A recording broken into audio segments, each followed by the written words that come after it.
हाँ तो बच्चों, हम लोग इस एपिसोड 10 में देखने जा रहे हैं गॉसेस थ्योरम, गॉस का प्रमेय। इसमें हम लोग मान लेते हैं कि ये एक सिस्टम है एस, एक आइसोलेटेड सिस्टम है, विलगित निकाय है। इसमें किसी पॉइंट ओ पर प्लस क्यू चार्ज है, तो इसके कारण एक स्मॉल एरिया एलिमेंट की कल्पना करते हैं, ठीक है। और इस स्मॉल, इसके सतह पर, एस के सतह पर एक स्मॉल एरिया एलिमेंट डीए की कल्पना करते हैं और मानते हैं कि यह डीए इस पर कितना एंगल बना रहा है, डी ओमेगा, और इसकी दूरी यहां से कितनी है, आर। तो ये प्लस चार्ज है, तो इसका प्रॉपर्टी क्या है, अपने केंद्र से बाहर की ओर बल लगाना। तो इस स्मॉल एरिया डीए पर इधर की ओर इंटेंसिटी होगा इसका, और मान लिए कि इस डीए का डायरेक्शन इधर है, थीटा। अगर इसी को ऐसे दिखाए होते तो डीए को इधर भी मान सकते थे। तो क्या लिख सकते हैं कि माना एस एक आइसोलेटेड सिस्टम है, विलगित निकाय है, जिसके अंदर आवेश Q किसी बिंदु O पर स्थित है। इस पर लिए गए एक अल्पांश डीए के कारण, O पर ठोस कोण कितना है, डी ओमेगा है। यदि E तथा विद्युत क्षेत्र की तीव्रता E तथा स्मॉल एरिया एलिमेंट का डायरेक्शन डीए के दिशाओं के बीच का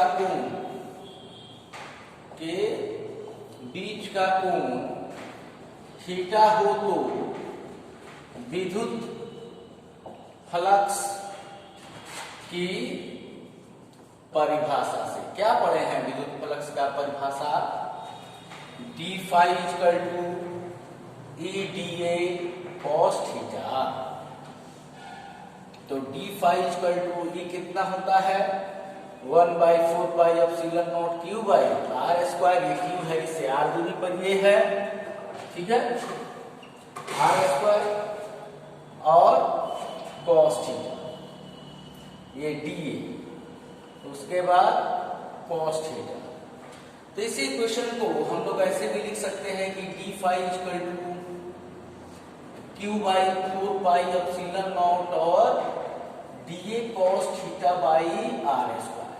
अब एपिसोड 9 के उस डेफिनेशन को याद कीजिए। कौन सा डेफिनेशन हम लोग पढ़े थे, कौन सा डेफिनेशन, इलेक्ट्रिक फ्लक्स का डेफिनेशन, उसको आप याद करेंगे, है ना। तो ये डी फाई इक्वल टू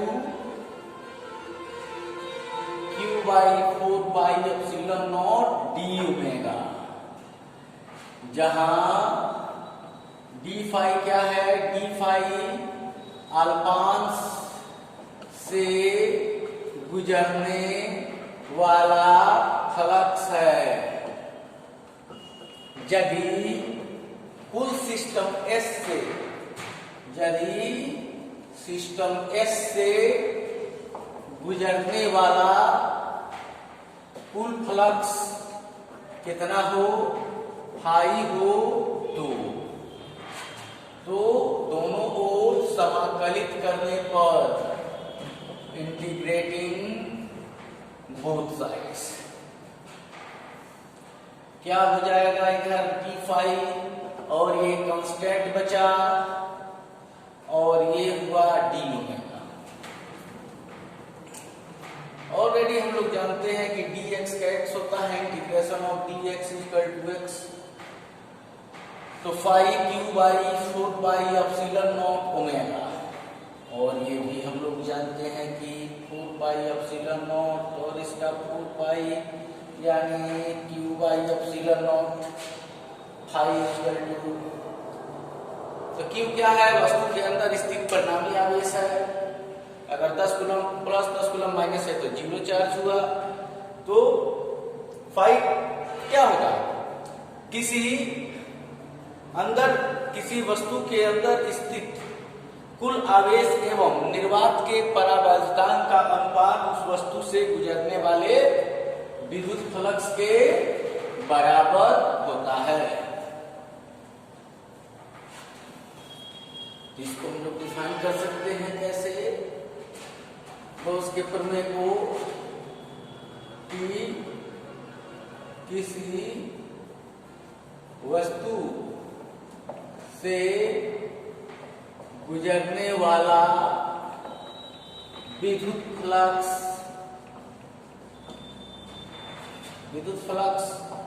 उस वस्तु में स्थित कुल आवेश एवं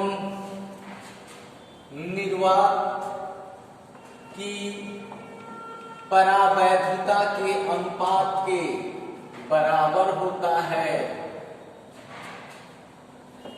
परावैद्युता के अनुपात के बराबर होता है, यानी गॉस का थ्योरी मैथमेटिकली एप्सिलॉन नॉट या sigma Q by epsilon not यानी टोटल आवेश, जैसे plus 4 coulomb minus 3 coulomb plus 8 coulomb, तो 12 3 प्लस 9 कूलम सिग्मा क्यू का मतलब हुआ।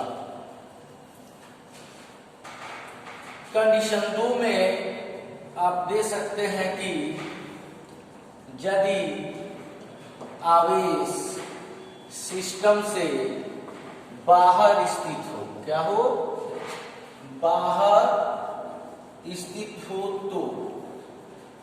तो बाहर स्थित हो जाएगा, तो कैसा फिगर आएगा,